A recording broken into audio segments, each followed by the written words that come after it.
రే మామ, రేపు దీపావళి కదా, మందులకు వెళ్తున్నాను, వస్తావా? వస్తాను మామ. ఎప్పుడు వెళ్దాం?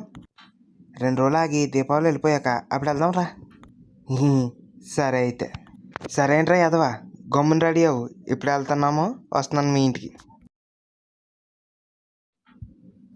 ఏంటి బుట్టాగాలు మొత్తం అన్ని కొనేస్తున్నారు, మనకి ఏమన్నా ఉంచుతారా? అయితే వెనక్కి వెళ్ళిపోదాం మామ.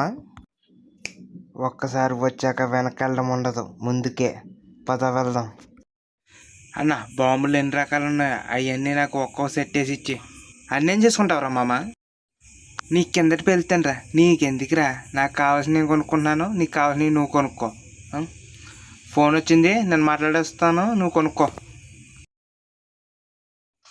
అదొకటే ఉంది, ఇదొకటే ఉంది, అదిగోండి అది, ఇదిగోండి పక్కన ఉన్న చూసారు అది అది రాండి ఇది, ఇదొకటి, అదొకటి, అది అది అది అది మొత్తం అన్నీ కలిపి ప్యాక్ చేసేసి నాకు ఇచ్చేయండి. నా బిల్ ఎంత అయిందన్న? నీ ఒక్కడి బిల్ 1,00,000 తమ్ముడు. ఓకే అన్న, మా ఫ్రెండ్ వస్తాడు, ఆడు ఇచ్చేస్తాడు, నేను ఈ సామాన్లు అట్టుకుని వెళ్ళిపోతున్నాను. అన్న, మా ఫ్రెండ్ ఏడన్నా? మీ ఫ్రెండ్ కావాల్సినవి అన్ని కొనుక్కుని ఎప్పుడు వెళ్ళిపోయారురా. ఆ డబ్బులు 1,00,000 రూపాయలు అయింది, అది నువ్వే ఇస్తావని చెప్పి వెళ్ళిపోయాడు. 1,00,000 రూపాయలు ਕੱਲ ਮੈਨੂੰ ਇੱਕ ਕੁੜੀ ਮਿਲੀ ਜਿਹਦੇ ਗੱਲਾਂ ਦੇ ਵਿੱਚ ਟੋਏ ਮੋਏ ਮੋਏ ਮੋਏ ਮੋਏ